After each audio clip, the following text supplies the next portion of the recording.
Dicho lo cual, muchísimas gracias por venir a Tercios Viejos. Un 29, ¿es 29 día hoy? 30. Un 30 de julio. Un 30 de julio pandémico, con ola de calor, con mascarilla, que empezamos a tener que llevar ya todos de forma obligatoria. Cuando os acordáis, hace unos cuantos meses, resultaba que no era necesario y lo más importante era llevar guantes. Pero bueno, después de saber todo esto, y no quiero irme por esa parte, aunque tendríamos una charla de conferencia también muy interesante, la charla de hoy viene al pie de la dimensión internacional de la Guerra Civil Española, que de per se también tiene un montón de aristas por un montón de apreciaciones y un montón de números. Justamente antes de empezar, estábamos charlando sobre qué efecto va a tener la pandemia en la economía española, que el PIB de los Estados Unidos se ha desplomado un 32%, que Alemania es un 10%, ¿cuántos será en España? Un 20%, ¿cuántos empleos serán afectados en España? Y claro, cuando hablas de guerra civil, el tema de números, un maravilloso artículo que leí yo hace ya unos cuantos años, que serían unos 5 o 7, sobre el anumerismo. A nosotros nos dan una cifra, hay 5.000 infectados. Joroba, ¿eso es mucho o es poco? Tendrás que poner la cifra siempre en relación con otro número para saber si aquello es mucho o es poco. ¿Cuántos vinieron a luchar en ambos bandos durante la guerra civil? ¿Cuántos en número? Cada uno se imagina una cifra. Digo personas, ¿vale? Hablando solamente de soldados y de personas de ambos bandos. ¿Cuántos? Bueno, pues si queréis ser muy generosos en el número, podríais decir que unos 100.000 por cada uno de los dos bandos. Y siendo muy, muy generoso en el número de combatientes extranjeros en la Guerra Civil Española. ¿Y eso es mucho o es poco? Joroba, 100.000. 100.000 es una salvajada. ¿100.000 sobre cuántos? ¿Sobre 1 millón? Sobre 1.000.000 en número redondo que tenía cada uno de los dos bandos al final de la guerra. El bando nacional, un poquito más de 1.000.000, se calcula que el bando republicano por encima de los 800.000. Combatientes, al final de la guerra. Es decir, estamos a 1 de abril de 1939. Listado oficial del bando nacional, que se lo tenía oficial porque luego al pasar a ser el nuevo régimen, lógicamente contabilizó todos los combatientes que tenía. Digo que los republicanos es aproximado porque a ser el bando perdedor hay bastantes archivos y hay bastante documentación que lógicamente se pierde o se destruye. Entonces, pero haces un cálculo más o menos y dices, sobre 1.800.000 hombres desmovilizados en gran parte el 1 de abril de 1939, a lo largo de la guerra han pasado unos 200.000 que no representan, bueno, representarían en torno a un 10%. ¿Correcto? Vale. Además de eso, tendríamos que, bueno, a mí es que yo lo siento, lo de los últimos días, lo que más me ha gustado ha sido el regreso de nuestro excelso presidente en loor de multitudes, pasillo incluido, con aplauso que le ha faltado el manteo habitual. ¿Por qué? Porque esa política internacional tiene además mucho que ver, porque además de combatientes hay que ver qué se obtiene de los distintos países en la ayuda militar a lo largo de 3 años de guerra. Cuidado que la ayuda militar incluye las vendas y un hospital de campaña. Por eso cuando hay otras guerras en otros países, y guerras civiles, cuando se dice, no, se debe pasar ayuda humanitaria, verá usted, es que un hospital de campaña atiende a civiles y militares. Si usted me dice que solamente se atiende a civiles y que por alguna manera quedan absolutamente excluidos los militares, a lo mejor se podría dejar pasar, pero es que hasta un hospital de campaña tiene una función militar. Entonces, vamos a intentar comenzar, desde, como diría aquel, desde el principio. ¿Vale? 17 de julio, olvidemos ya la fecha del 18. la sublevación, alzamiento, golpe de Estado, llamadlo como queráis. Comenzó el día 17, no el día 18. Comenzó el día 17 en las guarniciones del norte de África. Y distintas guarniciones españolas se fueron sublevando entre el día 17 y aproximadamente el día 20-22 de julio. Algunos básicamente esperando a ver cómo iba evolucionando la cosa y a ver si verdaderamente compensaba sublevarse o no. Comienza una guerra civil, va a durar 3 años y ahora vamos al contexto internacional, las noticias. Supongo que todos estaréis al cabo de la calle de la guerra civil en Yemen. ¿Sabéis cuáles son los bandos enfrentados? ¿Qué países a nivel internacional apoyan a cada uno de ellos? ¿O no? Bueno, pues si estás en una Europa de 1936, pasaría lo mismo. ¿Qué bandos hay? ¿Qué posturas se toman? ¿Y qué ocurre? ¿Tú qué opinas de la guerra del Yemen? Y dice, pues mira, puedo tener 3 opciones. Apoyo al gobierno, apoyo a los sublevados. La verdad es que no tengo ni idea.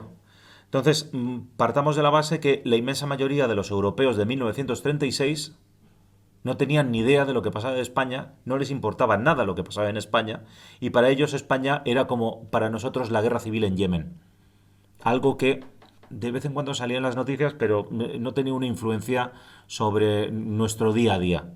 Y sí, había bandos, no entendías muy bien si aquello de los saudíes, los hutíes, los iraníes y quién pasaba por allí. Y entonces a ti te decía que había allí, no sé, fascistas, republicanos, alemanes, soviéticos, brigadas internacionales. Bien, sí, pero mire, yo lo que quiero es ir a tomarme un café con mi familia y esto de vez en cuando lo veo en los periódicos y qué gente más salvaje y más atrasada. ¿Por qué? Porque tenemos una historia de España que siempre nos ha dicho que somos los raros, los extraños, los atrasados, los diferentes, los que comparados con Europa y los países de nuestro entorno, que nuestro entorno es lo que nos da la gana cuando a nosotros nos apetece para hacer a nosotros de menos, o sea, España es un país radicalmente distinto. Entonces, vayamos a ver. Los golpes de Estado eran una rareza en la Europa de los años 30. Entonces, claro, es que mientras que el resto de naciones europeas iban a transiciones democráticas, a países democráticos, a consolidar la democracia después de la Primera Guerra Mundial, resulta que en España llevamos un tránsito absolutamente distinto. Es decir, nosotros vamos a trasmano de todo lo que están haciendo los europeos. Entonces, pensemos que en esa década de los años 20-30, estábamos hablando antes de comenzar la charla de la crisis del 29, que tanto influyó en la Europa de aquellos tiempos, vamos a ver, ¿cuántos países sufrieron o golpes de Estado o restricciones democráticas o restricciones de partidos o cosas similares? Países que tenían más o menos una democracia a ese entorno de años 20-30. Bueno, pues entonces solamente sufrieron entre golpes de Estado y restricciones democráticas los siguientes países: Finlandia, Estonia, Letonia, Lituania, Polonia, Hungría, Rumanía, Yugoslavia, Bulgaria y Grecia. Y siempre se nos olvida a los españoles un pequeño país que es que tiene frontera con nosotros, Portugal, que muchas veces es buen referente. Entonces, ¿qué ocurre? Lo que ocurre es que a lo largo de los años 20 y 30, en Europa, lo que está, no voy a llamarlo de moda, lo más habitual en regímenes políticos son regímenes como mucho pseudodemocráticos. Si queréis, un Marruecos de hoy en día o una Rusia de Vladimir Putin. Se talonean los partidos políticos que el gobierno decide y permite, y gobierna quien el Estado decide y permite. ¿Qué estados verdaderamente democráticos existían en los años 35-36 en Europa? Porque me he saltado italianos, alemanes y soviéticos aposta, porque ni siquiera son dictaduras, sino que son regímenes totalitarios. Otro tema de per se que tendría mucha chicha sería qué fue el franquismo como régimen político. Entonces, lamento comunicaros que la definición que damos los historiadores es una dictadura militar autoritaria. Totalitario, la Unión Soviética, la Alemania nazi y la Italia de Mussolini. ¿Por qué? Porque históricamente tiene que cumplir unos parámetros, ¿vale? Entonces, cuando te vas a esa Europa dices, bueno, entonces, verdaderamente, ¿quiénes eran democráticos? Los británicos, el Benelux y los países pobres del norte de Europa. Pobres como las ratas. O sea, porque los noruegos eran pobres hasta decir basta. Los noruegos de los años 30 eran pobres hasta decir basta. Claro, es que luego descubrieron el petróleo.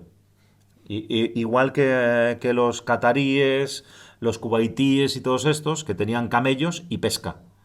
Como comprenderéis, vivir en el Golfo Pérsico a base de camellos y pesca en 1950 es distinto de cuando te aparece petróleo a raudales. Entonces, llegan las noticias. En España ha habido un golpe de Estado, alzamiento, sublevación, vuelvo a decir lo mismo, llamadlo como queráis, y básicamente comienzan a tener tres tendencias.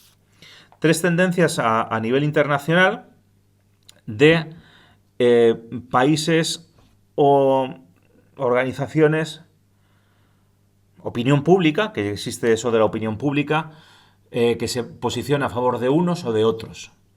Entonces, Yemen probablemente sea una guerra civil hoy en día más olvidada para los, menos conocida para los españoles. Siria es un poquito más conocida. Entonces, ¿Siria estás a favor de qué? Bueno, aparte de que hay 237.512 bandos, pero vamos, básicamente nos han tratado de dividir que hay tres, si acaso cuatro, si vas un poquito más allá. El régimen oficial de Al-Assad, los grupos de oposición, Al-Qaeda y los kurdos. O sea, reducirlo a cuatro ya tiene eso aquel, pero bueno, venga, o sea, es una guerra civil a cuatro. O sea, y tiene eso aquel. Y lleva más años, ya ha salido más veces en las noticias. Entonces, tú podrías decir, bueno, yo estoy más a favor de... ¿Quién se posicionó a favor de la República? Claro que esto también tiene eso aquel. Porque justamente creo que ha sido esta mañana cuando he leído un tuit de Pérez Reverte que decía, es que ya te desarman, es que me escribe un tuitero, dice, para mi general información, que es que los comunistas en España vinieron a luchar por la república y la democracia. Dice, bueno, pues mire, ya, o sea, ya que, ya, bueno. Entonces, tú piensas, hoy en día, año 2020, tú asocias república. Entonces tú dices, la república, ¿quiénes eran los republicanos? Tú piensas, gente de izquierdas. Eso definir de izquierdas sería como la guerra civil siria. Definir de izquierdas porque aquello tiene un mare magnum que tiene su aquel. Pero ahora bien, hay una opinión pública de izquierdas en Europa.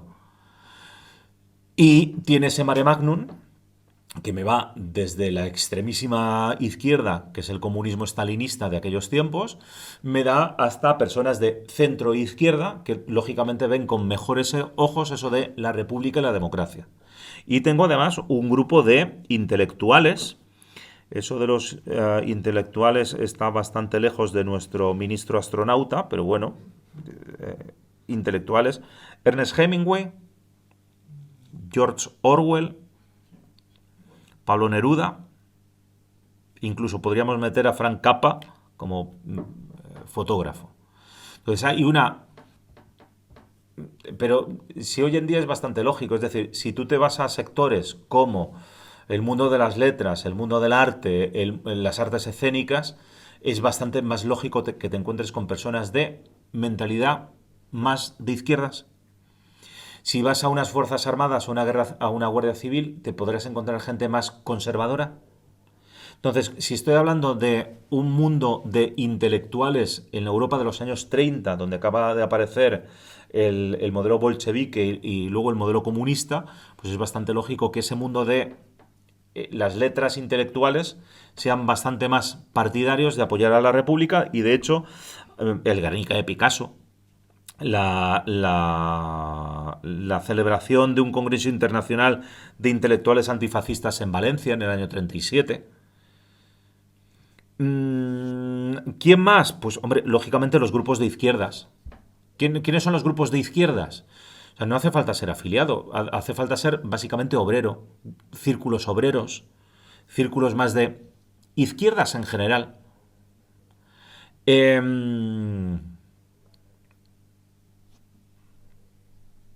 ¿Y los nacionales tuvieron grupos que les apoyasen? Digo grupos, no países, luego pasamos a los países.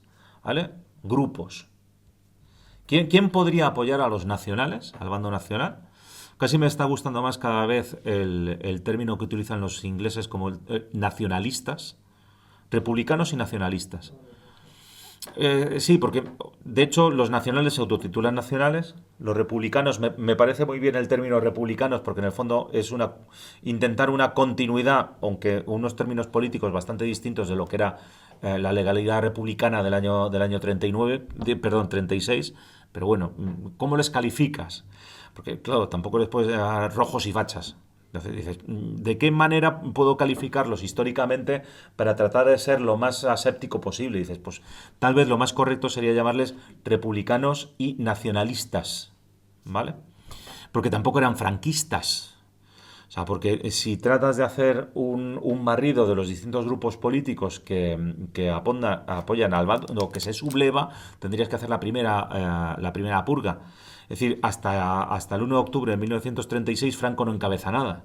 Entonces, ¿cómo va a ser franquista un tío en el día 17 de agosto?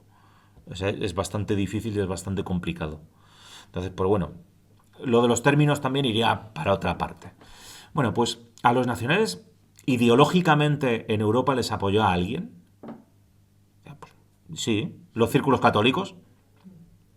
Se veía una contraposición entre catolicismo y ateísmo, más que nada comunista bolchevique. Entonces los círculos católicos eran bastante más partidarios de un apoyo a ese bando nacionalista. ¿Alguien más? Hombre, el Vaticano, lógicamente, después de las primeras semanas donde se producen matanzas y asesinatos de religiosos, el Vaticano en sí no toma partido oficial por ninguno de los dos, pero sí es cierto que la diplomacia vaticana sí ve con mejores ojos al bando nacionalista que no a la facción republicana. Y luego el tercero, para mi gusto, bastante importante, sería el Partido Conservador Británico. El Partido Conservador Británico, en sus primeros informes de ese verano del año 36, donde creo recordar que era el cónsul que había en Barcelona, que a su vez había sido exdiplomático en el San Petersburgo de 1917, los informes que remite al Foreign Office es que lo que él está viendo en la Barcelona de ese verano del 36 le retrotrae mucho a lo que había vivido en aquel entonces Leningrado, pero de 1917. Con lo cual, el gobierno conservador británico, todavía en ese verano del año 36, todavía estamos en verano.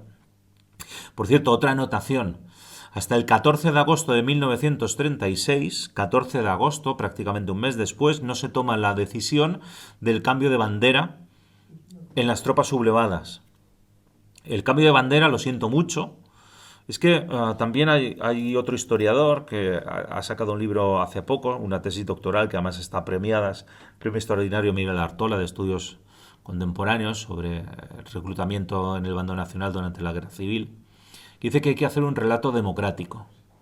Bueno, pues no, hay que hacer un relato histórico, no democrático. Yo no quiero hacer un relato ni democrático, ni falangista, ni comunista, ni nada. Hay que hacer un relato histórico. Y si a alguien no le gusta, pues lo siento mucho, que no le guste. ¿Vale? Entonces, entre el 17 y el 14 de agosto, los dos grandes extremos se dedicaron a matar de forma indiscriminada a gente absolutamente inocente, muchas veces por rencillas personales. Entre esos dos grandes colores blanco o negro hay una gama de grises brutal en lo que es una guerra civil. Pero sí vendría muy bien recordar que no se tomó una decisión de cambio de color de la bandera hasta el 14 de agosto de 1936. ¿Por qué? Porque las tropas combaten en campo abierto. Y esto no es ni la Segunda Guerra Mundial ni una guerra de drones. Se siguen viendo banderas. ¿Y cómo te vas a equivocar de bandera? Creo recordar que fue Onésimo Redondo, ¿no? El que se equivocó de bandera aquí en Segovia. Llegó cerca de Los Ángeles de San Rafael, vio banderas rojas y negras, pensó que eran falangistas y se encontró con una columna de la CNT. Entonces, para evitar este tipo de errores, se toma una medida muy lógica, entended muy lógica desde un punto militar, que es sacar del cuarto de banderas todas las banderas que tenemos, que ya las tenemos, que cambie el color y nos identifica con el bando de enfrente. ¿Fue por consenso? ¿Qué? ¿Fue por consenso?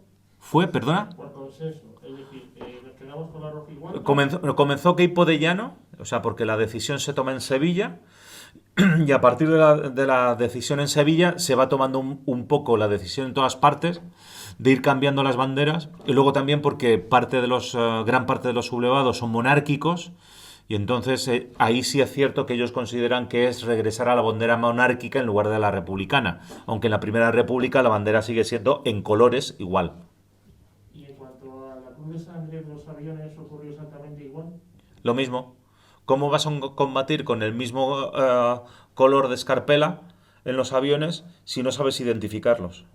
Y en combate resulta muy complicado empezar a fijarte qué colorcito tiene el dichoso cola del avión al que estás ametrallando. Y si un avión todavía lo puede hacer, desde tierra ya no ves nada. Tú ves un avión y comienzas a disparar. Entonces, otro de los cambios es justamente por eso, para hacer una clara diferenciación a nivel de símbolos. Bueno, lógicamente, volviendo un poco al relato, entonces ya tenemos unos grupos de opinión a favor de los republicanos, unos grupos de opinión a favor de los nacionales y un 80-90% de la población europea que le importa un pito lo que está pasando en España, que se maten, son muy atrasados, y es lo mismo que opina la inmensa mayoría de la población europea sobre lo que está pasando en Yemen, en Libia, en Siria, estos países atrasados, lo que pasó en los Balcanes, las guerras de la antigua Unión Soviética, Ucrania, es decir, a mí eso no me importa. Lo que te importa es a cuántos está el kilo de tomates en el Mercadona. Ahora, los estados sí. Los estados y sobre todo los políticos sí empiezan a tener una preocupación sobre qué está pasando, a quién deberían apoyar y qué deberían hacer. Y para eso se convoca una conferencia internacional, que a lo largo de la historia ha demostrado que ha solucionado todo, como la guerra en los Balcanes, las guerras después de la extinción de la Unión Soviética, la guerra civil en Siria, la guerra civil en Irak, la guerra civil en Yemen, la guerra civil en Libia, las distintas guerras que hay en todo el continente africano, es decir, tú creas un comité internacional y aquello lo soluciona absolutamente todo. Lo que soluciona es absolutamente una cosa, que es la siguiente, para hablar de estar por casa. Francia tiene un gobierno que también es de Frente Popular. El gobierno francés sí está muy interesado en apoyar al bando republicano.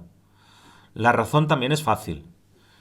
Prácticamente nada más comenzar el golpe de Estado, Franco envía unos delegados a Alemania, el general Mola, que representa más el bando de los monárquicos, envía a sus delegados a Italia, y muy poquitos días después comienza a llegar la primera ayuda militar, tanto de alemanes como de italianos, que son aviones de transporte, para intentar crear ese primer puente aéreo entre Marruecos y el sur de la península para transportar tropas, aunque luego al final el grueso principal se haga en barco a forma tradicional. Pero claro, ya se tiene noticia en el gobierno francés que, pasadas unas semanas de un golpe de Estado que ni ha fracasado ni ha triunfado, el gobierno legítimo republicano pide ayuda. Porque no olvidemos que es una parte del ejército, a petición de una parte de los partidos políticos, los que da un golpe de Estado. Entonces, la legitimidad democrática del año 36 queda en el gobierno republicano. Y ese gobierno republicano es el que le pide ayuda. Lo siento, es que en Siria pasa igual, ¿vale? La legitimidad a nivel internacional la tiene el gobierno de Al-Assad, porque lo reconocen todas las naciones, incluido Naciones Unidas. Entonces, ese gobierno pide ayuda a otros gobiernos. Y si hay Frente Popular en España, hay Frente Popular en Francia. Pero ¿Y si Francia interviene en la Guerra Civil Española? Hay tropas alemanas, pocas, pero hay. Todavía no ha comenzado la Legión Cóndor, que es en octubre, pero ya hay envío de material y de tropas alemanas.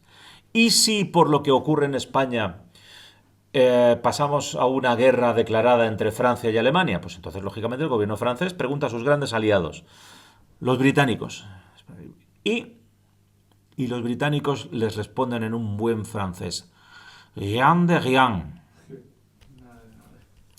Nosotros no nos vamos a meter en una guerra con Alemania ni con ningún otro país por lo que pasa en ese país atrasado como es España, donde en todo caso hasta nos parecería mejor el triunfo del bando sublevado. Ya puestos, un gobierno militar conservador, el gobierno conservador británico, eran alérgicos a Stalin. Churchill siempre fue alérgico a Stalin toda su vida.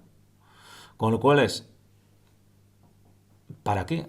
Pero si es que estamos en mitad de la crisis del 29 todavía. Somos el mayor imperio a nivel planetario y como pensaba Bismarck, lo único que puedes tener cuando tienes por fin un imperio es meterte en una guerra, perderla y perderlo todo. A los británicos les pasó al revés, se metieron en una guerra, la ganaron y lo perdieron todo. Pero bueno, dentro de poco, cuando sean una gran potencia fuera de la Unión Europea, nos demostrarán lo que se puede volver a hacer a nivel planetario, como gran potencia independiente. Claro, pero tengo dos opiniones públicas de intelectuales, de prensa, de mundo obrero, que me está preguntando que por qué nuestros países no hacen nada frente a un gobierno que legítimamente ha ganado las elecciones de febrero del año 36. Sí, ya sé que hay libros que hablan de pucherazo. Me permito también bastante criticar tal afirmación. Es decir, sí es cierto que puede haber una cierta adulteración, pero eso no significa que no ganasen unas elecciones dentro de una situación. A ver, no son como las elecciones que se celebran hoy en día, ¿vale? O sea, pero no lleguemos al punto de deslegitimar él. Pero ganaron por escaño, no por votos. Ganaron por escaños, no ganaron por votos. Entonces, sí, o sea, pero que no es que se adulteraron las elecciones, hubo pucherazo, hubo no sé cuántos, o sea, entonces, no estamos hablando de elecciones de hace un siglo, en un país no con muchos rudimentos democráticos tampoco. Entonces, pero vamos, de ahí a tachar directamente que aquello fue un pucherazo y una adulteración absoluta de las elecciones, pues mira, no, tampoco. O sea, es que podemos manejar las escalas de grises. Hubo, sí, probablemente, y las del 33 probablemente también, y en las del 31 no os quiero ni contar, cuando directamente los monárquicos ni participaron en las elecciones. Pero bueno.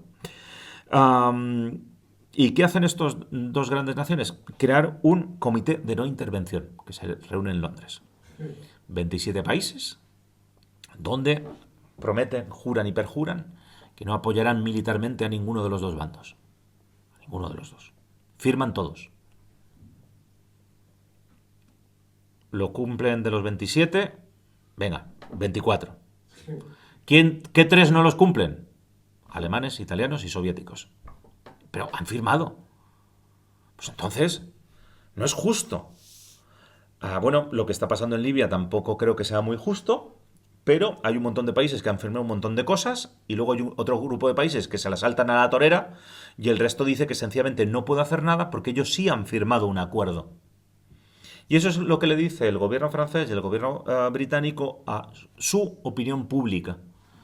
Nosotros no podemos intervenir porque hemos firmado un convenio internacional y nosotros sí respetamos. Oye, pues que los alemanes, bueno, pues dígaselo a los alemanes.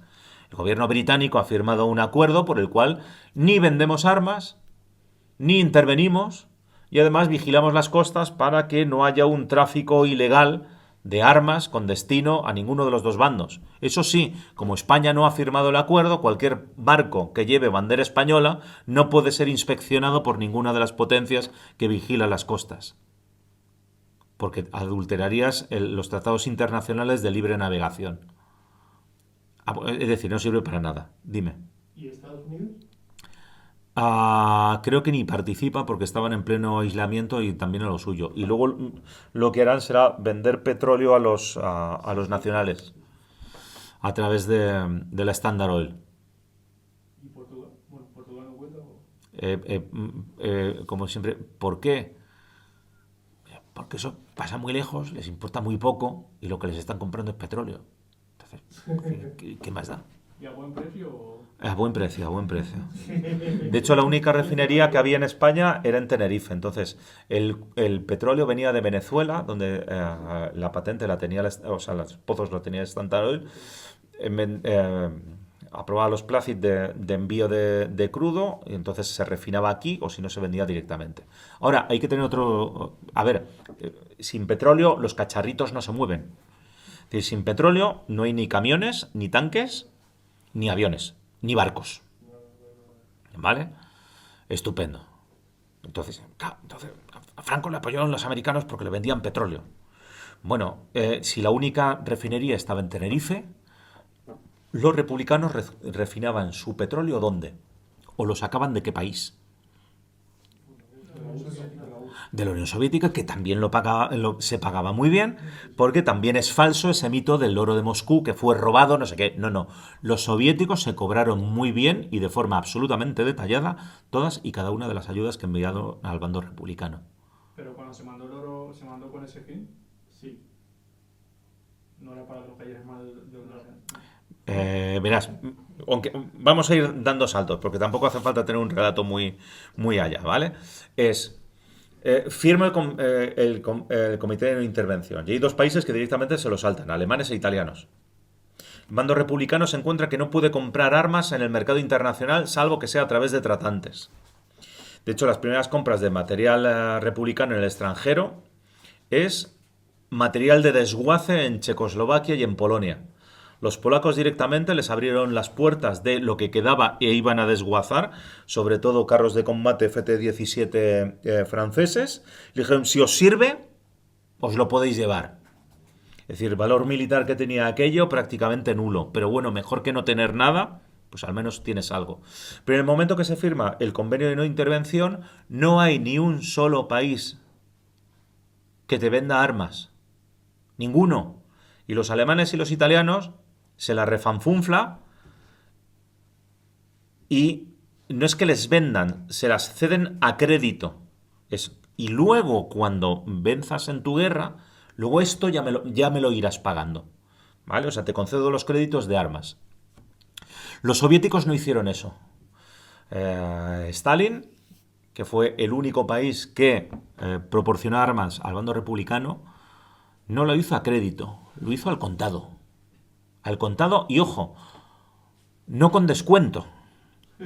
A precio de mercado e incluso, no una salvajada, pero incluso un poquito más caro, sabiendo que el gobierno republicano no tenía otra fuente de compra de armamento en todo el mundo. Entonces le fue vendiendo tanto armamento de mayor primer nivel, porque un T-26, bueno, y luego vamos al tipo de armamento. Tanto al armamento de primer nivel como aquello que también tienes en los depósitos y de alguna manera te quieres deshacer de ellos. Pero es venta de tanques, aviones, cañones, fusiles, cartuchos, lubricantes, motores, tiendas de campaña, mantas, todo lo que sirva para hacer la guerra. ¿Vale? Alemanes e italianos igual. Dime. Perdón, una curiosidad. ¿Cómo puede ser que el ejército alemán o el ejército italiano traigan tropas de motu propio o a solicitud del bando nacional y los otros países como Francia o lo que estás tú mencionando le vendan alegremente armamento o bien bajo mano o bien directamente al gobierno republicano? Y hay cosas todavía más pavorosas para mí. Es decir, y ahora te voy a mandar a estos alegres muchachos que son de la NKVD, no te preocupes que te van a ayudar en tu nuevo régimen y te vamos aquí a instalar unos localitos para averiguar quién está de acuerdo con nosotros y quién no es afín. Los alemanes no trajeron a sus propios comisarios políticos, ni creo que lo hicieron tampoco. No, pero entonces vamos a ver ahí dónde van las diferencias. Y vamos a empezar con los nacionales, ¿vale? Los nacionalistas. Entonces Franco envía unos delegados, Hitler les recibe, está en pleno festival wagneriano en Bayreuth. Bueno, pues escucha al delegado español, a Hitler le parece que, bueno, ni sí ni no, se puede estudiar. Dicen que por allí pululaba el almirante Canaris, es bastante probable que no estuviera en ese momento. El que sí estaba era Goering, y a Goering sí le sonó muy bien. De hecho, los alemanes siempre llamaron a España el chiringuito de Goering en traducción del alemán al español. Es decir, a él sí le pareció muy bien que todos esos nuevos cacharritos de la Luftwaffe se podían probar en condiciones de combate en España, porque en un polígono de tiro es una cosa y en combate es otra. Por ejemplo, trajeron un Heinkel 51, que es un biplano, descubrieron que aquello no servía para nada y que lo mejor era cancelar directamente la producción y dedicarse a otro tipo de modelos. ¿Vale? Entonces, todo el mundo conoce la Legión Cóndor. La Legión Cóndor son voluntarios. ¿Cómo son voluntarios? No pueden ser voluntarios. A ver, lo siento, sí son voluntarios. Porque lo que se hizo fue ir a los cuarteles de Alemania y preguntar quién de forma voluntaria y además con un buen sobresueldo quería irse a Alemania, a España a pegar tiros. Y hubo bastantes oficiales que dijeron que ellos sí querían ir porque no fue... Ahora, el problema es ¿cuántos? Y aquí entonces sí tenemos el problema. En cuanto a las ayudas militares, tenemos un gran problema. El cuántos y el cuánto. ¿Vale? Entonces, vamos a ir primero con el cuántos. Y me vais a permitir que ponga en números redondos, en cifras aproximadas y dando los dos saltos de nacionalistas y republicanos. ¿Cuántos vinieron a ayudar al bando nacionalista? Se calcula que unos 5 o 7 mil alemanes. Digo lo mismo, a lo largo de 3 años. No vienen todos a la vez. Recordatorio, por eso el anumerismo. Por la División Azul pasaron unos 45.000 hombres durante 3 años. No hubo 45.000 a la vez. Entonces pasaron entre unos 5 o 7 mil a lo largo de 3 años de guerra civil. ¿Cuántos italianos vinieron? Pues chicos, se calcula que en torno a los 70 o 80 mil italianos. A lo largo de una guerra. 3 años. Os digo lo mismo. Cogéis los 3 años, los dividís entre 3 y los calculáis sobre una cifra final de 1 millón de hombres. A ver cuántos te salen.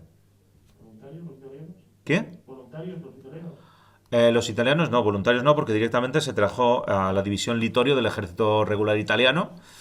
Los camisas negras también fueron literalmente invitados a venir.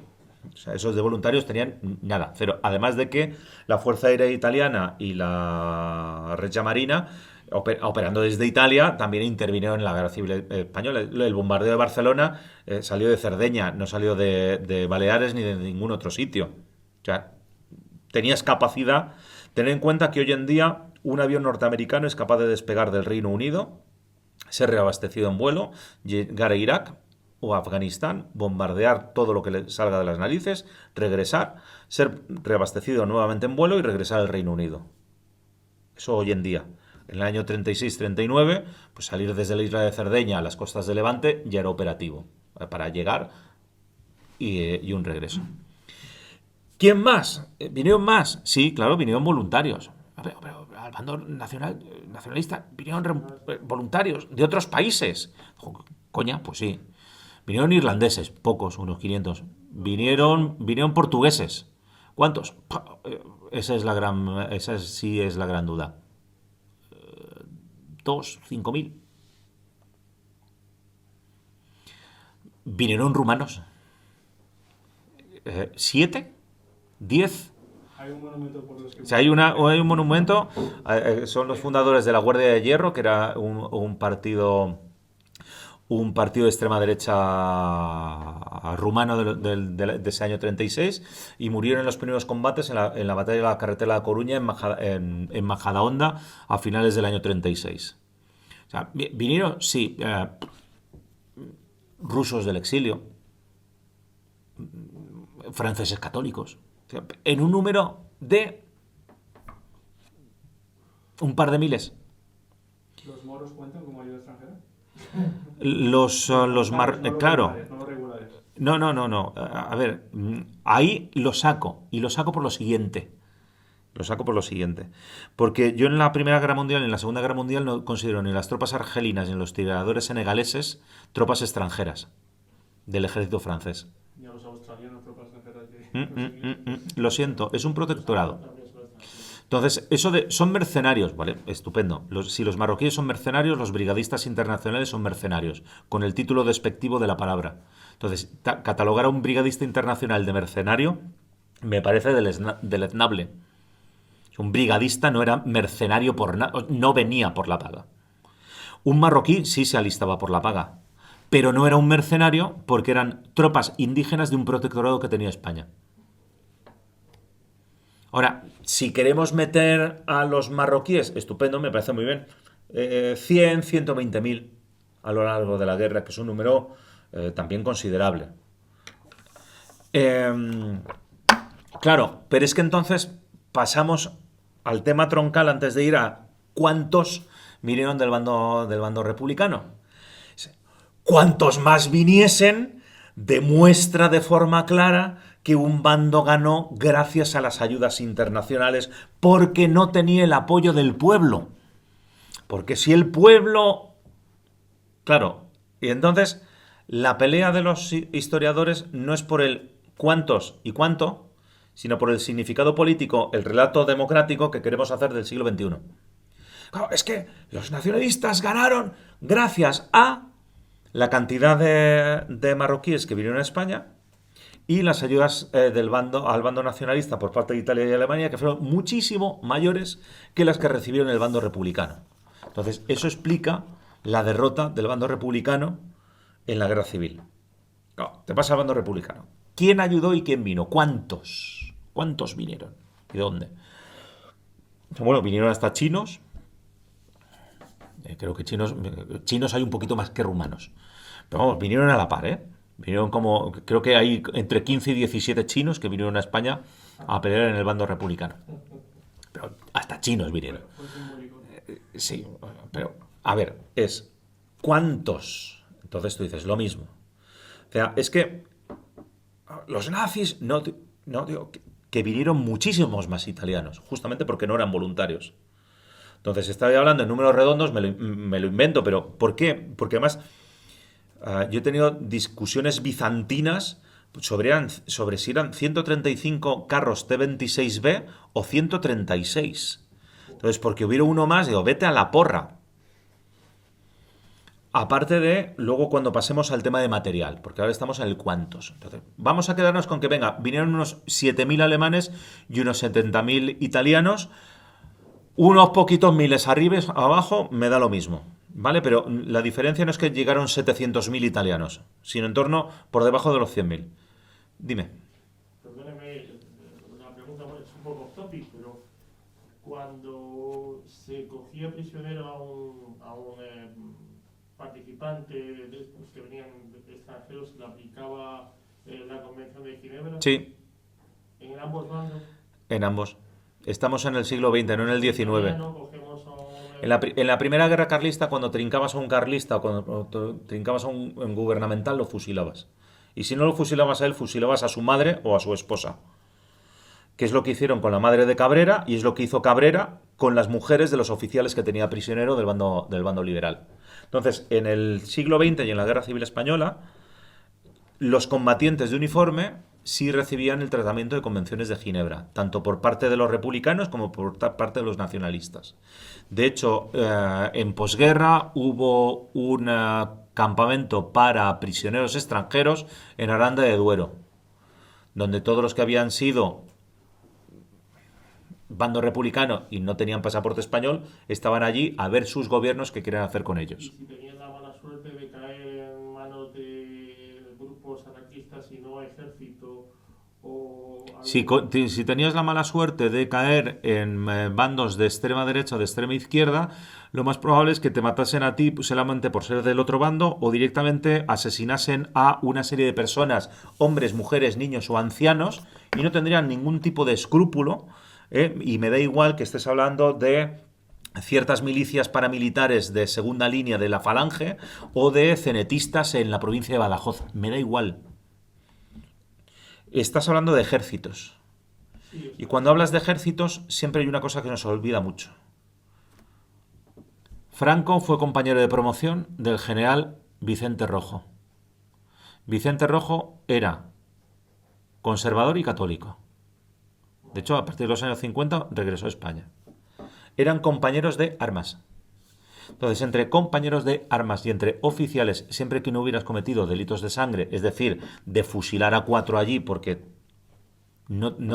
a ver, mi abuelo llegó a ser comandante del Ejército Republicano Popular y se rindió en Valencia en lugar de coger un barco y marcharse. ¿Por qué? Porque él no había matado nunca a nadie en toda la Guerra Civil Española. Entendido, no había matado nunca a nadie fusilado a persona inocente que no tuviera que, con lo cual yo no tengo por qué, ¿vale? Es un poco esa idea que tenía Casado cuando se produce el golpe contra Negrín a finales del mes de marzo en Madrid. Es decir, nosotros somos militares profesionales y no hemos asesinado a nadie.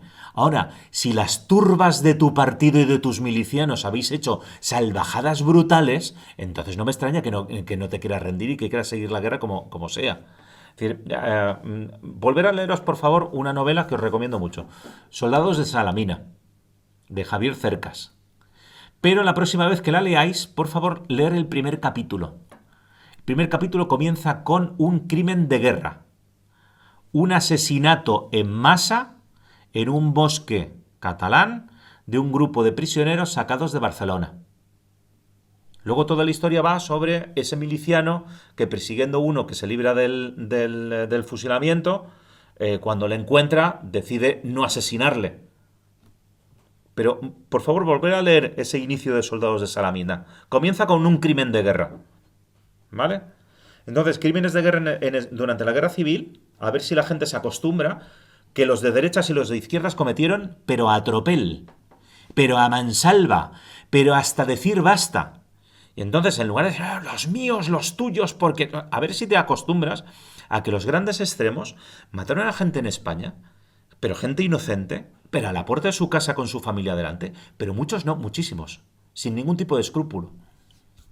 Entonces, cuando pasemos de esos blanco-negro a la escala de grises, nos estaremos mucho mejor. Por eso lo de, no, ¿y quién apoyó a los republicanos? Los republicanos luchaban por la libertad. Joder, pues los comunistas luchaban por la democracia. Entonces, ¿quién vino a ayudar al bando republicano? ¿Qué personas? Pues debieron venir entre, a lo mejor, 4 o 5 mil soviéticos. Asesores militares. Y luego también porque al principio, si le traes un carro de combate o un avión, las tripulaciones españolas no saben cómo funcionan y están rotulados en cirílico. Entonces les tienes que explicar cómo funcionan. Entonces las primeras tripulaciones, las del combate de Seseña y las de la defensa de Madrid en la batalla del Jarama, son los soviéticos de Pavlov. Es la brigada de tanques, que son todos soviéticos. ¿Por qué? Porque a los españoles no les ha dado tiempo a explicarles el aquello cómo funciona y cómo se opera. ¿Cuántos? Pues eso, 4, 7 mil. Venían a luchar por la libertad. Sí, claro, por eso secuestraron a André Unín, lo torturaron, se les murió y todavía no se sabe dónde está enterrado en Alcalá de Henares.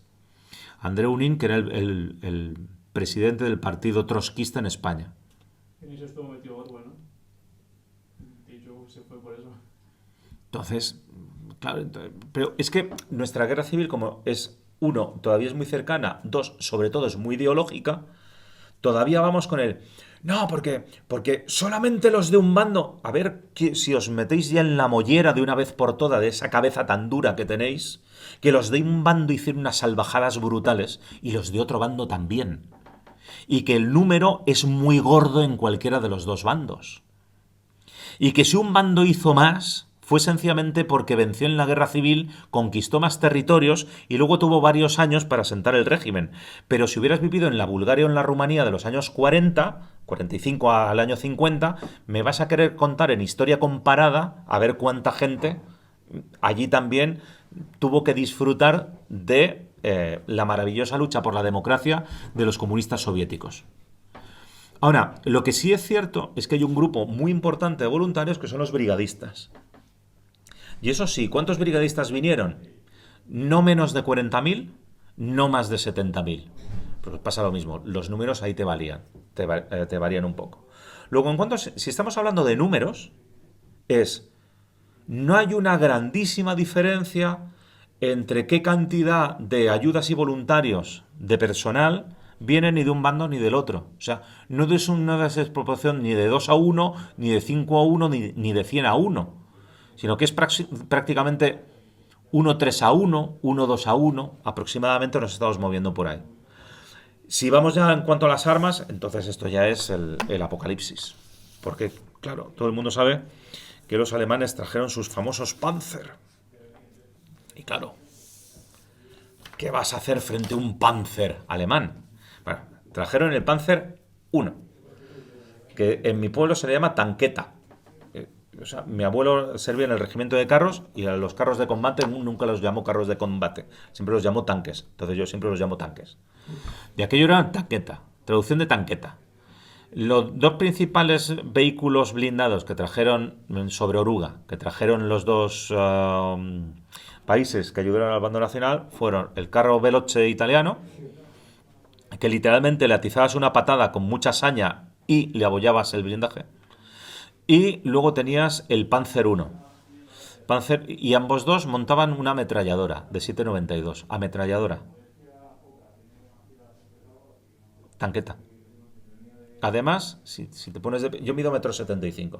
Si te pones de pie, la torreta de un Panzer I, la torreta, o sea, todo lo que es el carro, o sea, los rodamientos, el chasis y lo que es la torre, me llega justamente a la altura de la cabeza. O sea, a esta altura más o menos es un Panzer I. Y el Panzer, el King Tiger, que es el 567, que es el modelo 7, la rueda motriz de la parte delantera me llega a esta altura. La rueda motriz. A eso le tienes que sumar la barcaza y la cúpula de la torre. Es que me llaman Panzer, tío, con ametralladora.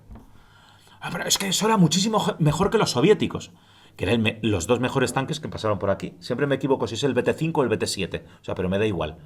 O sea, era una cosa maravillosa, estupenda, que corre, que da gusto y que llega un cañoncito de 35 milímetros.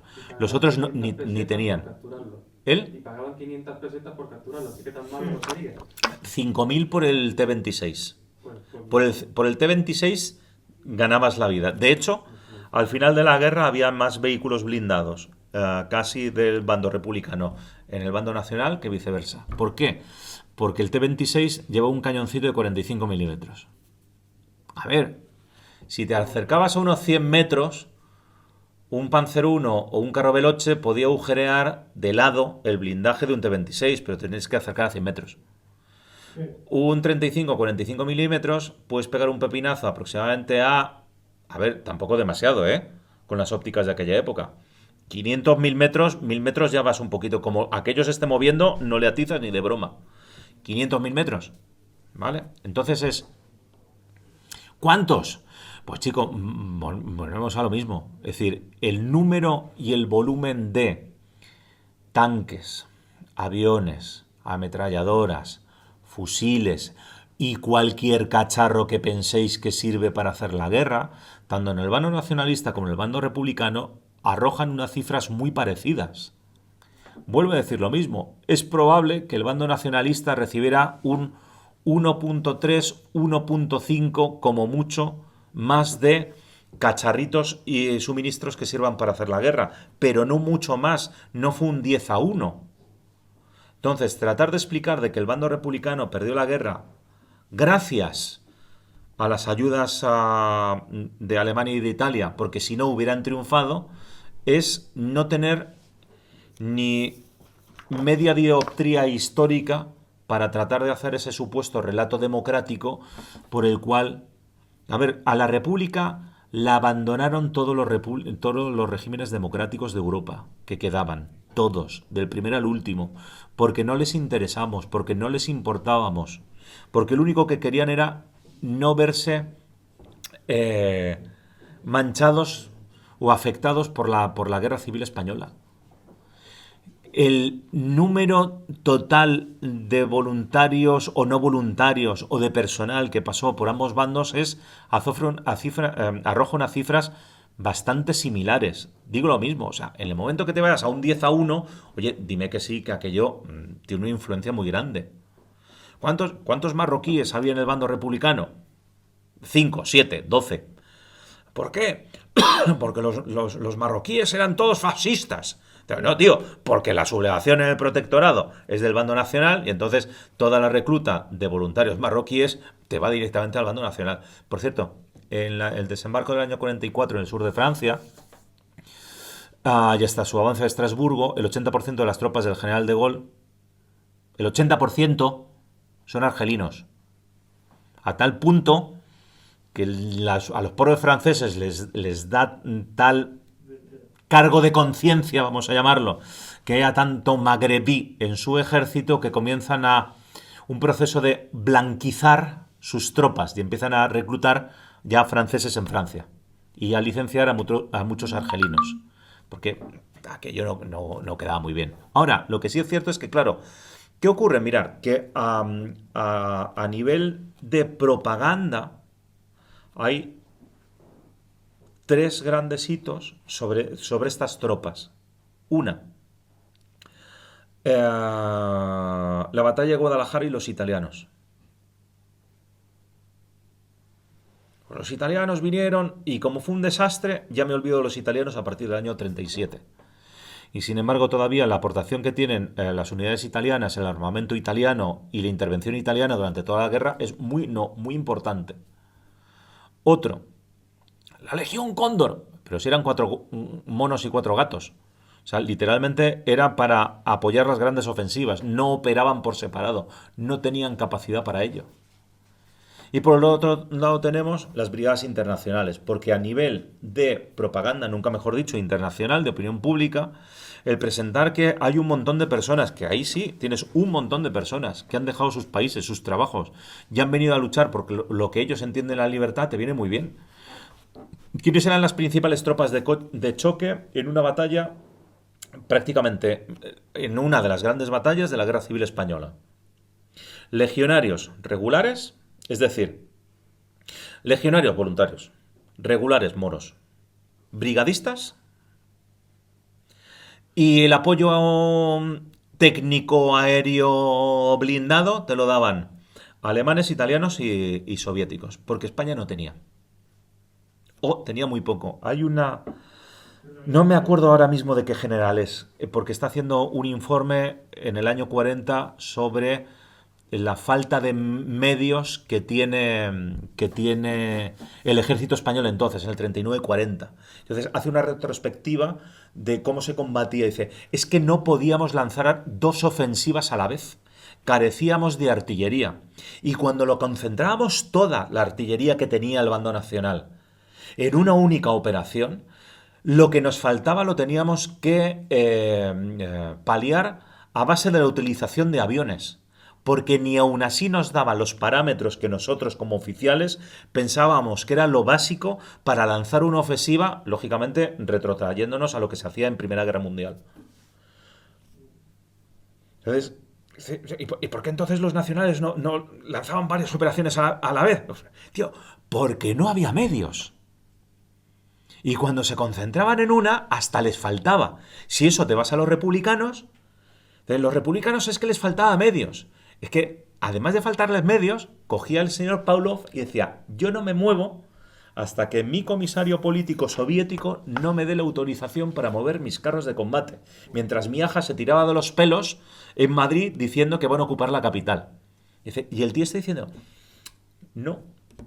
Y a mí me lo dice el ministro de la guerra. No, pero tío, que yo soy el jefe de la defensa de Madrid. Me da igual, no estoy bajo tus órdenes. Esa sí es una diferencia. A los italianos la tontería de no estoy bajo las órdenes del cuartel del generalísimo se les pasó tras Guadalajara del 37. Y entonces, a partir de entonces, estaban bajo las órdenes directas del cuartel general del generalísimo.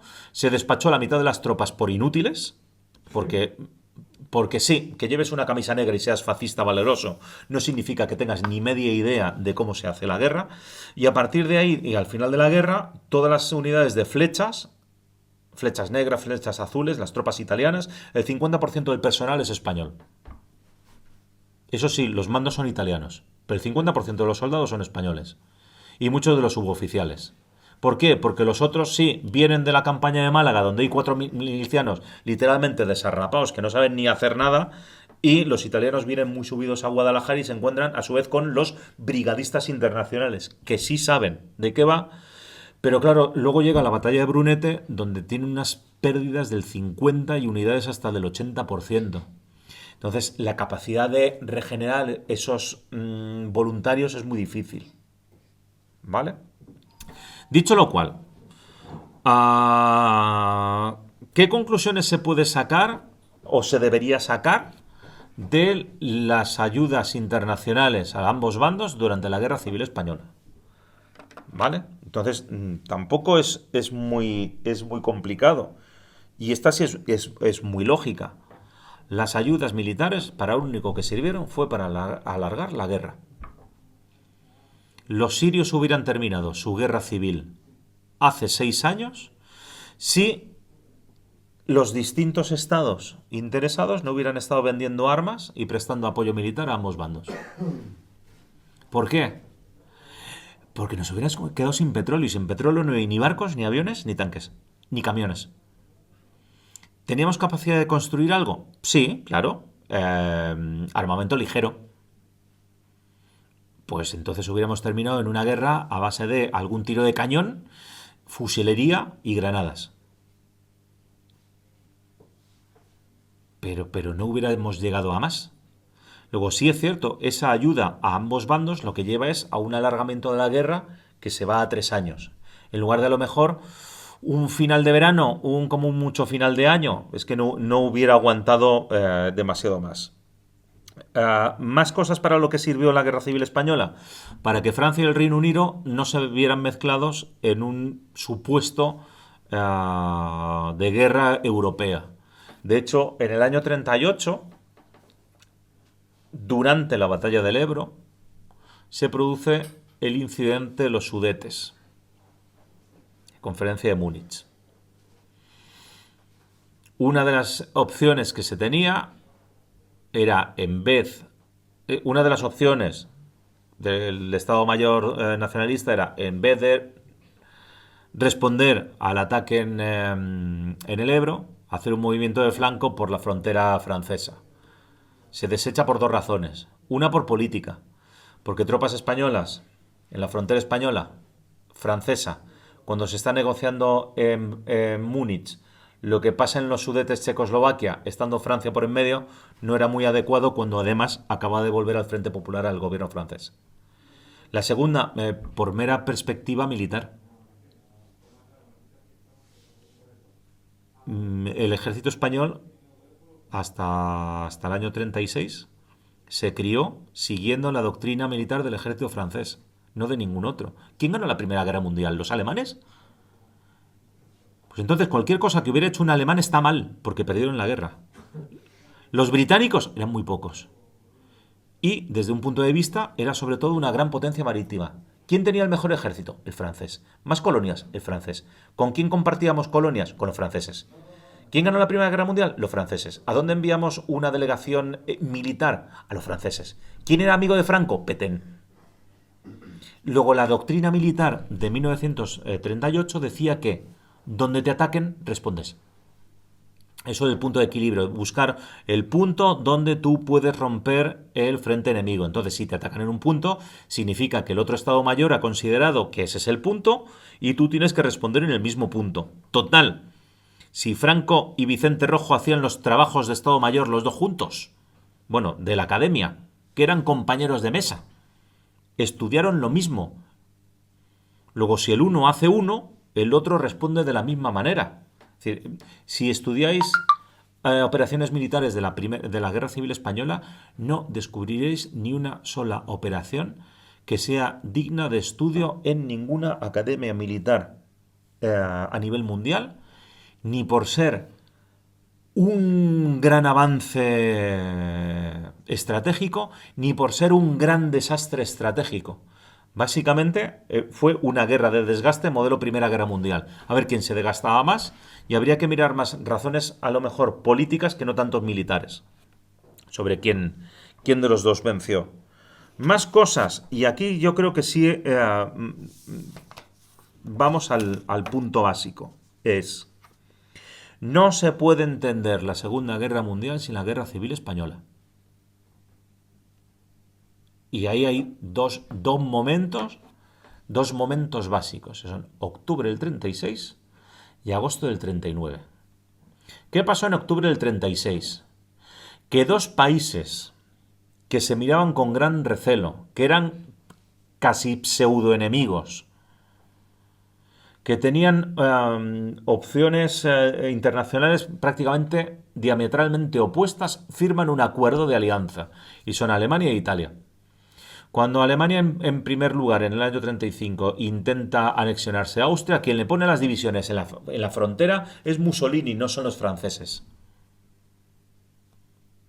¿Qué ocurre? Que te encuentras que hay dos naciones que están apoyando al mismo bando. Has comenzado en julio y estás en el mes de octubre. Pues entonces no podríamos llegar a eso que han hecho muchas naciones a lo largo de la historia, de repartirnos áreas de influencia. Y los alemanes piensan, ¿y a mí qué me interesa el Mediterráneo? Y los italianos piensan, ¿y a mí qué me interesa el este de Europa? No, pues si nos repartimos nuestras dos áreas de influencia y encima tenemos un tercer país aliado, cuando en medio pillamos a los franceses, que básicamente será el enemigo de los tres, ¿qué hubiese pasado sin pacto germano-soviético, eje Berlín-Roma en octubre del 36? ¿Hubiera habido anexión de Austria en el 38-39? Cuando hubiese estallado la Segunda Guerra Mundial, ¿los italianos le hubieran declarado la guerra a Francia o a Alemania? Ahora, cuando has firmado un acuerdo en octubre del 36, lógicamente ya pasas a ser aliados. Una. Dos. Agosto de 1939. Y ahí es el pacto que habría que recordarle a mucha gente. Pacto germano-soviético. Stalin y Hitler, Ribbentrop-Molotov, firman un pacto. Por cierto, dice Ribbentrop que cuando regresa, que se había encontrado, vamos, como cuando íbamos con los camaradas a Múnich. Aquello era otro régimen totalitario, igual que el tuyo. Entonces, te encontraste la mar de bien. ¿Qué hiciste? Repartirte Europa Oriental.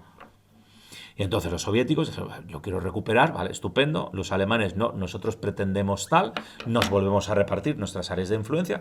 ¿Me quiere explicar a alguien de verdad, en serio, y fuera de bromas, cómo un comunista estalinista y como un nazi hitleriano firman un pacto? A lo mejor es que Stalin consideró que las naciones democráticas europeas, especialmente franceses y británicos, no merecían la pena como aliados porque eran incapaces de mover un dedo por ni una sola nación democrática que sufriera o un golpe de Estado como en España o una agresión externa como Checoslovaquia. Entonces, ¿quién es el más fuerte de Europa ahora? ¿Son los alemanes? Pues ¿no será mejor llevarnos bien con ellos? Porque además a los dos nos interesa repartirnos Polonia. Y en el momento que nos repartamos Polonia, estos que no han hecho nada, los franco-británicos, van a volver a no hacer nada.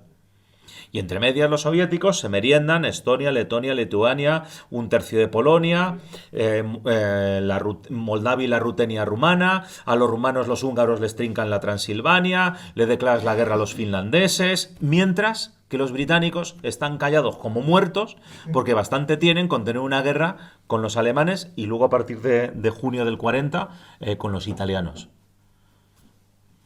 Entonces, yo creo que sí habría que pensar que el desenlace final de la Guerra Civil Española hay que sacarlo de qué ayuda recibieron uno y otro bando. Hay que buscarlo en otro sitio. Y probablemente la evolución política nos diría bastante más de lo que es la ayuda material o humana a los dos bandos.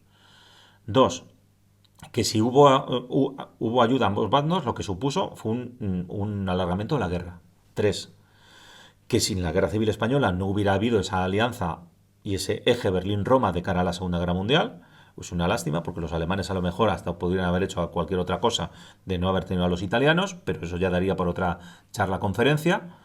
Y cuatro, es que si Hitler se fue a Polonia fue porque firmó un acuerdo con la Unión Soviética, porque estos decidieron que las potencias democráticas no pensaban mover ni un solo dedo en defensa de ni un solo país. Creo que los polacos todavía les están esperando.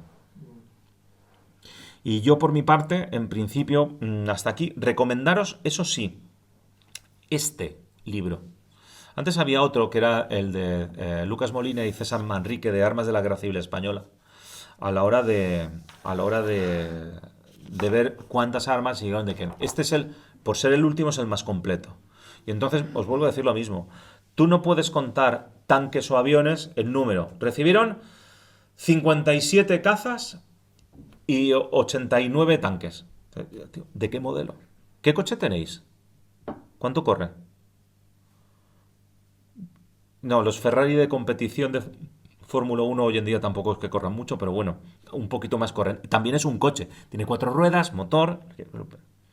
Entonces, tú no puedes contar coches y no puedes contar tanques o vehículos blindados sencillamente porque vinieron 135. Ya, ¿y eso? Si tú ponme un ejército de 2 millones de tíos delante, eso sí, armados como los antiguos íberos, y ponme sencillamente a una brigada de hoy en día de unos 6.000 tíos, pero con armamento estadounidense de última generación de hoy en día. A ver cuánto te duran los 2 millones de íberos que tienes delante. Entonces, tú no puedes contar tanques y decir, no, mira, los alemanes enviaron tantos, los soviéticos tantos, y entonces es igual. No, tío, no es igual. ¿Vale? Tienes que ver las características de cada uno de ellos. Entonces, tienes que ver que es cierto que hay una victoria del bando nacional, pero que no se apoya tanto en esas ayudas internacionales o en ese armamento, sino más en o cómo se utilizó o cómo fue la evolución política en los dos bandos, que eso sería también otro tema de charla bastante interesante de la evolución política en los dos bandos durante la Guerra Civil Española. Entonces, por mi parte, hasta aquí. Gracias por vuestra atenta escucha. Y ahora, si queréis dudas, preguntas, ruegos, sugerencias, peticiones. ¡Wow!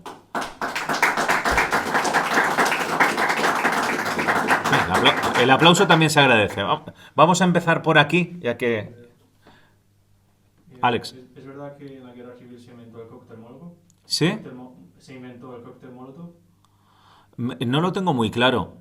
Es que se inventó, Sí, pero sí, lo bautizaron así en la Guerra de Finlandia, como expresión Molotov. sí, o sea, pero sí el utilizar una botella con algún tipo de líquido inflamable y tal. Sí, sí se utilizaba sobre todo en combate urbano. Yo sí he leído lo mismo, que se empezó a utilizar aquí, porque entendamos el aquí en la Guerra Civil Española, y que luego el término se lo dieron los finlandeses en honor al ministro de Asuntos Exteriores soviético, como para hacerle un regalo. En todo caso, el utilizar un cóctel Molotov lo que te llevaría a pensar es una cosa. No hay armamento anticarro. O sea, cuando tienes que utilizar eso... ¿O era más barato? No, es que no había. Mira, hay una que me encanta. Es la batalla de Nomonhan o Hangil Gol en Mongolia entre soviéticos y japoneses. Coge Zhukov, lanza a sus carros sin apoyo de infantería, que todavía no se tenía muy claro. Pavlov ya lo notó en el Jarama, lo mismo, sus carros avanzaron mucho, pero se dio cuenta que sin apoyo de infantería estaban literalmente vendidos. Entonces, avanzan mucho los de Zhukov, ataca la infantería japonesa y de repente llega un oficial japonés, se planta delante de un tanque y dice, ¿y ahora qué hago?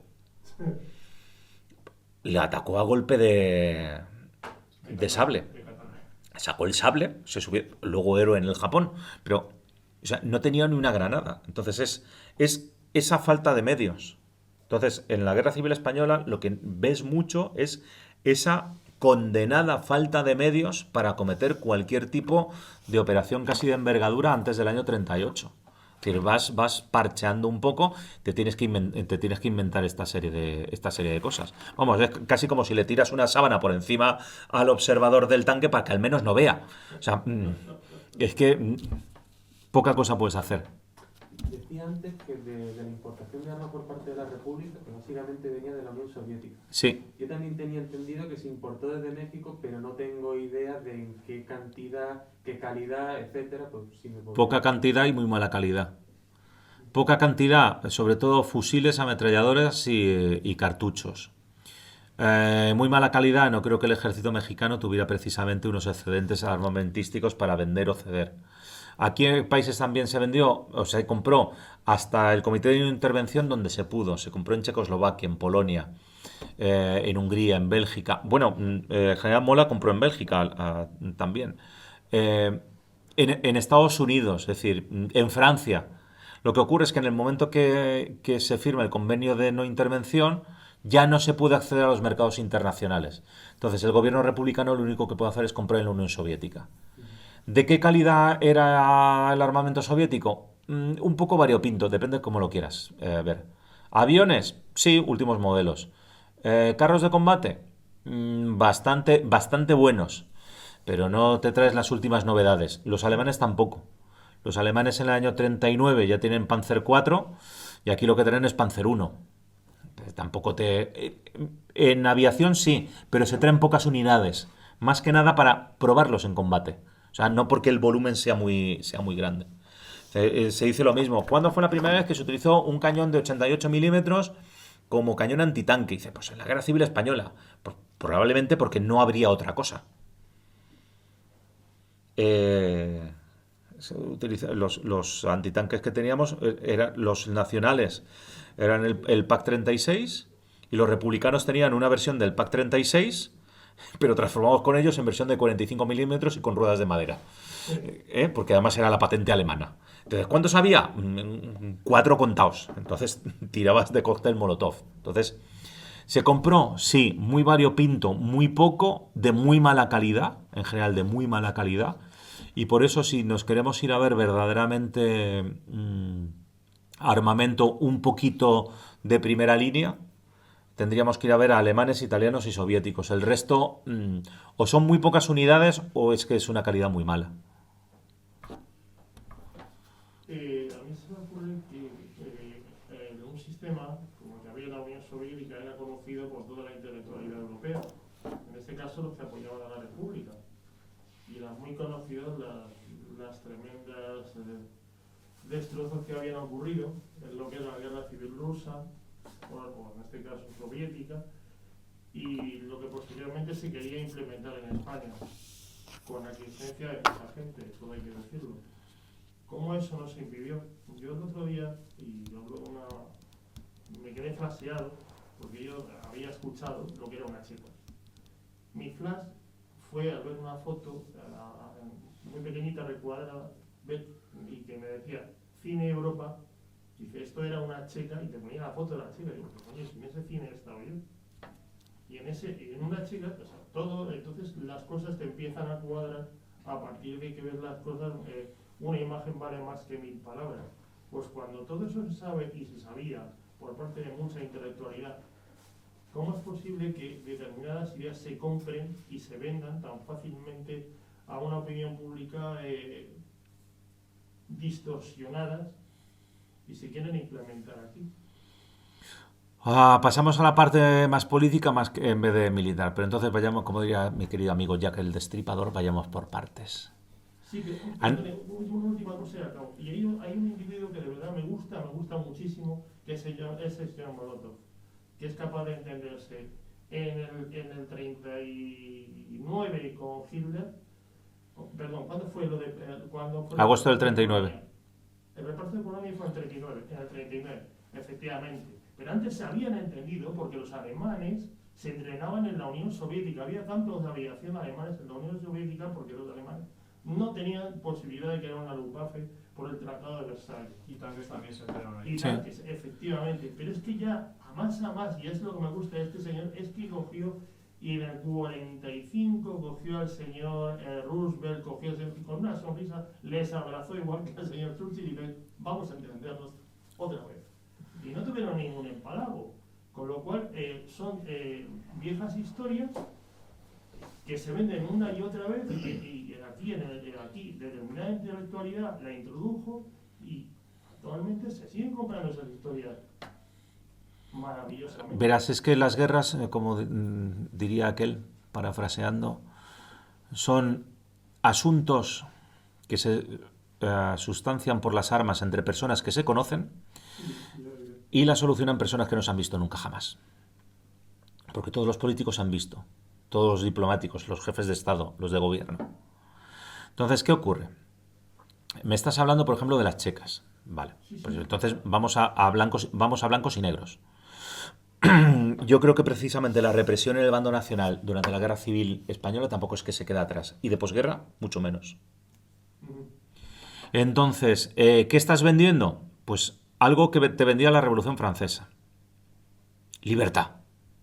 Libertad si eres blanco, varón y europeo.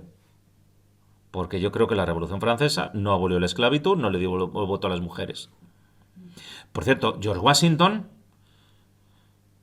tenía esclavos. Y tenía muy mala uva cuando se le escapaban los esclavos. Se llamaba George Washington, joder. Entonces, ¿qué funcionamos? Los humanos funcionamos con clichés.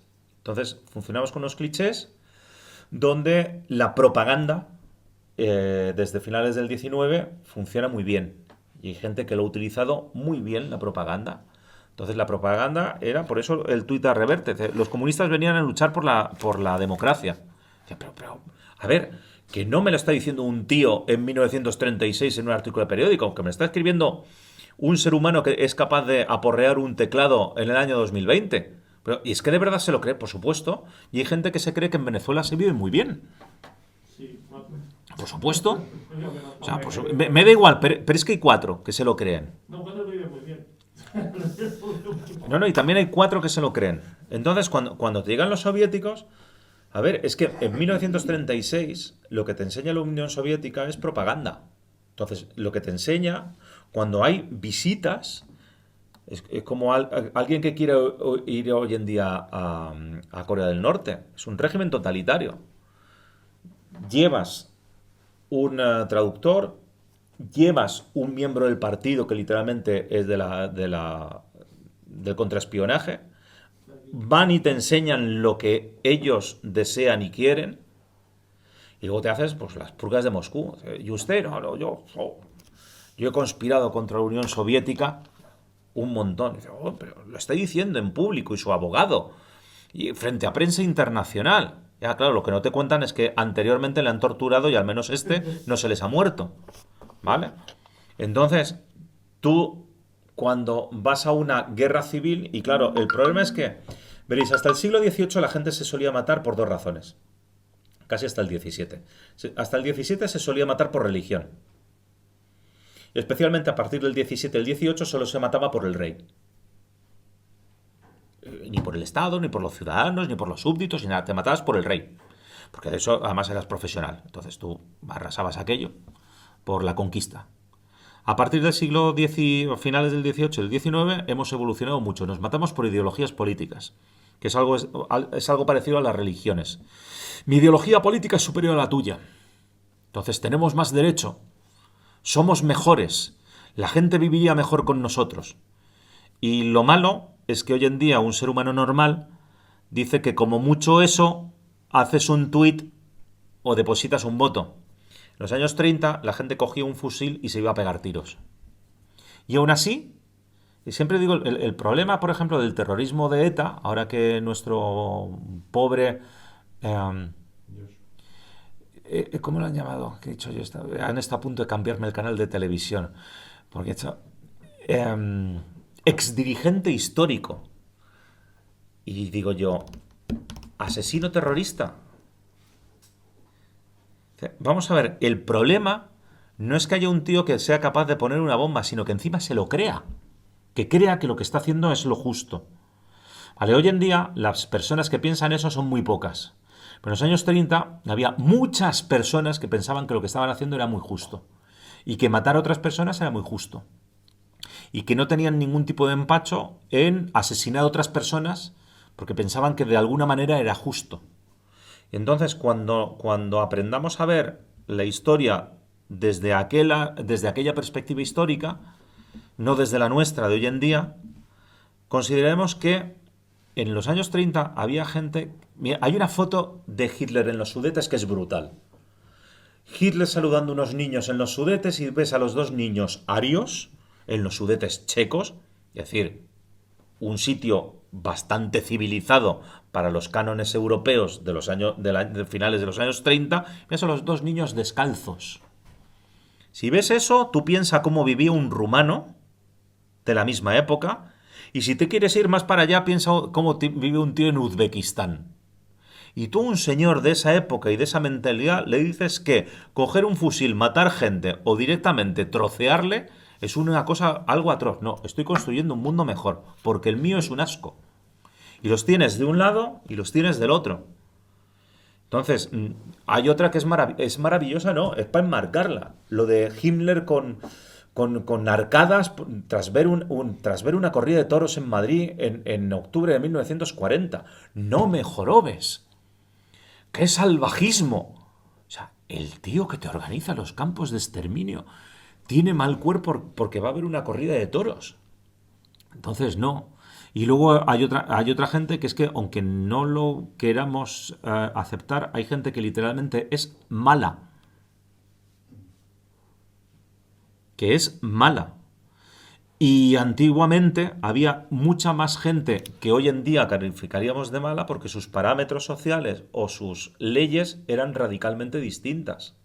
Entonces, a nosotros nos han enseñado desde pequeñitos, bueno, desde tan pequeñitos no. Yo a mis niños les enseño desde pequeñitos, desde que tienen palita, tienen 3 años, que no se pega. Pegar es malo. No se pega. Pues tú explícale a un niño alemán del año 33 o a un niño soviético del año 20 qué le han explicado sus profesores en clase. O un niño español a partir de los años 40. O si lo preferís, el Catecismo de España creo que es de 1810. Padre, ¿es pecado matar a un francés? No.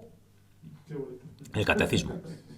Entonces, cuando seamos capaces, entonces, de ver los acontecimientos históricos, las figuras históricas, en su mundo y demás, entonces tú dices, mira, es que los nazis eran unos salvajes y los soviéticos eran igualmente de salvajes, incluso en sus años 30. No hace falta mirarlo en el siglo XX.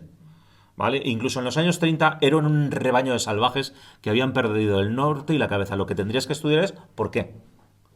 Y es muy interesante estudiar cómo es posible que esta gente que era así, que nosotros sabemos ahora que es así, fuera capaz a través de la propaganda de convencer a otras personas que lo que estaban construyendo era un mundo mejor. Porque eso ya es literalmente lo flipante. O sea, mi mundo es muchísimo mejor. Dice, oiga, pero usted está haciendo... Y salen los periódicos y más o menos se conoce. Dice, da igual. Fake news. Es que se están metiendo con ellos por... Pobrecitos míos. ¿Alguna pregunta más? Oh, qué lástima. Pues hasta... Venga, una última. A ver, te he oído, es que he llegado muy tarde. Entonces... Ya, te voy a poner falta. Sí, he llegado muy tarde, pero una de las cosas que te he oído decir, si no te he oído mal, con referencia a las brigadas internacionales, has dicho, no, creo que has dicho algo como que, bueno, es que los milicianos pues no tenían mucha idea de cómo hacer la guerra, lo cual es una cosa completamente comprensible, porque no son militares profesionales. Y has dicho, las brigadas internacionales que sí que sabían. No que sabían, que eran tropas de choque. A ver, vamos, y ahí te voy a hacer la diferencia. No, Sería, es que ahí sí que estaría... sí, no, mira, sería como la división azul. Si tú comparas la división azul de voluntarios españoles con una división de infantería media alemana, eran muy superiores por el nivel de instrucción que tenían, porque de las primeras reclutas hay muchísimos que hasta son universitarios. Cuando te estás moviendo, eso sí, Alemania no tiene una tasa de analfabetismo como la que tiene España en los años 30. Entonces, el brigadista que viene, ¿quién es? Lo primero es que es una persona que está alfabetizada. Luego, a la hora de explicarle el cómo funcionan las cosas, el cómo se tiene que mover y el todo, o sea, tenéis que ver un vídeo de instrucción de tropas afganas del ejército español. O sea, no se te saltan las lágrimas de pena de milagro. Porque lo que tienen que hacer es marcar el paso. O sea, aquello es un despiporre cada uno por su lado. Y entonces esto pasaría lo mismo. Hay una imagen de la guerra civil de un miliciano pegando tiros. Encima es zurdo el tío. Entonces le veo yo en el vídeo y pega el primer tiro. Digo, se le va a encasquillar. Porque pega el primer tiro y el cerrojo lo pasa con la izquierda. Claro, porque el cerrojo está para un diestro. A la tercera se le encasquilla. Entonces, cuando tú coges a un brigadista y dices, uno, viene más motivado. ¿Por qué? Porque los milicianos sí es cierto que pueden tener motivación, pero la recluta en los dos bandos es forzada, como en cualquier guerra. Tienen instrucción militar, pero la instrucción militar de todos los países hasta el año 36 consiste en el arte de cómo escaquearte en un cuartel, no de preocuparte realmente el cómo eres un militar. Luego, a la hora de instrucción, los brigadistas sí reciben una instrucción en Albacete, no me acuerdo cómo se llama el campo ahora mismo, en Archena. Reciben instrucción en Albacete, por cierto, de soviéticos, que creo que a la hora de instruir, los muchachos creo que se esmeran bastante.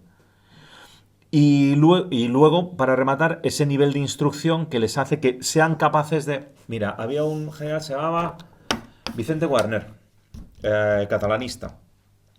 Y claro, el tío se tiraba los pelos por dos cosas. Dice, los milicianos no saben tirar con ametralladora y los milicianos no saben ocupar el terreno. ¿Por qué? Porque tú dices, mira, tú coges una ametralladora y un ser humano normal, si tú vas andando hacia una posición y hay un tipo allí, tiene una ametralladora de trípode y te está disparando, tú dices, yo busco cualquier cosa detrás de la cual me pueda parapetar.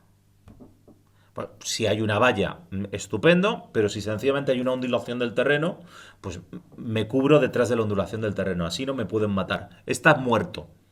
Te acabas de morir. ¿Cómo? Se le llama tiro parabólico. Porque entonces tú lo que coges la ametralladora es levantarla para que el tiro sea parabólico y entonces sí cruza esa ondulación del terreno y luego haces una cosa que se llama fuego por saturación, que empiezas a moverla para que más o menos te cubra donde deban estar los otros tipos. Claro. Y tú le explicas a un miliciano que tienes un alza, que no sé qué. Los militares son muy puñeteros. ¿Por qué? Porque una ametralladora no es... ¿Y eso qué es? ¿Y dónde lo ponemos, tío? Aquí falta una pieza. ¿Y esto? Joder, ¿y quién traía las balas? O sea, no, perdóname. Un fusilero en época napoleónica sabía cómo cargar un fusil en 15 movimientos. Cuanto más entrenases, cuando le explicas a un brigadista que es un señor que al menos alfabetizado está, cuando no, tiene una cierta cultura, el cómo se monta una ametralladora, cómo hay que hacerlo, que sois 3, cada uno tiene que hacer una cosa y se tiene que hacer en un sitio, y de una manera, o sea, tenía un compañero que cuando hizo la mili estuvo en transmisiones de infantería marina, y claro, él cuando montaba una antena, o sea, no pregunta de cómo se hacía la antena, o sea, bajaban los dos del Nissan, montaban la antena, hacían montada, ya está, 1 minuto, operativa. Ese es el grado de instrucción que tienen las brigadas. Y luego tienen un tema, para mi gusto, muy importante, que es el de la propaganda política. ¿Por qué? Porque el gobierno republicano siempre intentó, de alguna manera, el decir que vinieron muchísimos voluntarios de otros países a luchar por la causa de la libertad y en defensa de la república contra otros. Con lo cual, cada vez que había grandes ofensivas, siempre, independientemente que además si eran tropas de choque, porque si eran tropas de confianza, era bastante difícil que una brigada internacional, unidades de las brigadas internacionales se retiraran en desorden de un campo de combate, era bastante raro. Pero vamos, Al principio porque lo que te causa es sobre todo medio, los italianos no veas tú luego cómo se desbandaban, ojo, los camisas negras, no los de la división Litorio, que eran militares profesionales, eso sí. O sea, entonces pasa lo mismo. Los milicianos de voluntarios falangistas es otra cosa de soltarte un rebaño de legionarios o de moros, que saben de qué va la historia. Es que es muy difícil y es muy distinto que tú estés disparando a una diana a que tú estés disparando alguien que a su vez te está disparando y que te puede matar. Es que lo primero que te lleva la sensatez es salir huyendo de allí.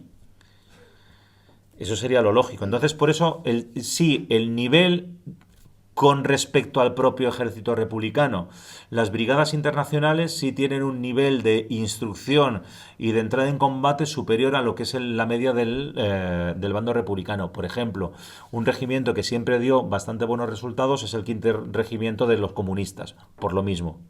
Instrucción, o sea, sí, si quieres también comisarios políticos y demás, o sea, pero tienes una serie de...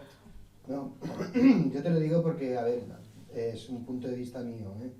La actuación de las brigadas internacionales, la historia de las brigadas internacionales en la guerra civil, según mi punto de vista, es muy triste. O sea, es muy triste porque, bueno, puedo estar de acuerdo contigo en que a lo mejor el nivel de Porque es, de Luis, formación, porque es más propagandístico. pero es muy triste, o sea, el desempeño militar de las brigadas, sobre todo al principio, muchísimos voluntarios no tenían ningún tipo de formación militar. Habían hecho la Y mili no con solamente- suerte. Y no solamente eso, sino que vinieron a España muchos, sobre todo americanos, norteamericanos, y vinieron a España equivocados. O sea, a lo mejor engañados por lo que tú dices, ¿no? Por la propaganda. O sea, pensando que lo que había aquí era pues revueltas populares, como una especie de manifestaciones, ¿no? O sea, allí vamos a una cuestión civil y venían a enfrentarse con gente, con soldados profesionales como los legionarios o los regulares o las tropas moras, que les habían puesto un fusil Mauser a los moros con 10 años y su profesión era esa. Entonces, bueno, todos conocemos los episodios, las esclavechinas que hicieron con las brigadas internacionales, sobre todo al principio de sus intervenciones, ¿no? Sí, además ahí lo que tendrías que hacer para comparar es, y así te das cuenta, es todo lo que pasó por la división, la Legión Cóndor, todos militares profesionales alemanes, pero además profesionales, porque entonces casi ni recluta.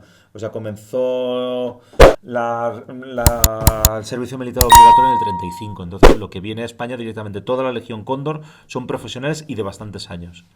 Los italianos, cuando vienen 3/4 de lo mismo, directamente después del desastre de Guadalajara, son licenciados, despachados, mezclados con españoles.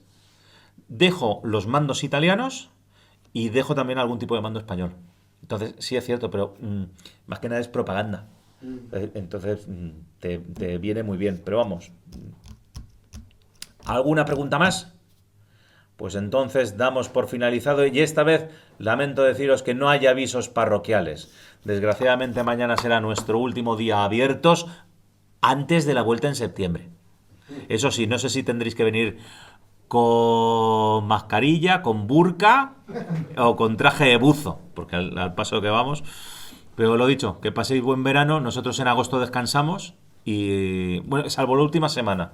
Pero está por decir si la última semana abrimos solamente por la mañana y tarde, pero va a ser básicamente para preparar un poquito el mes de septiembre. Y a ver en septiembre cruzaremos los dedos.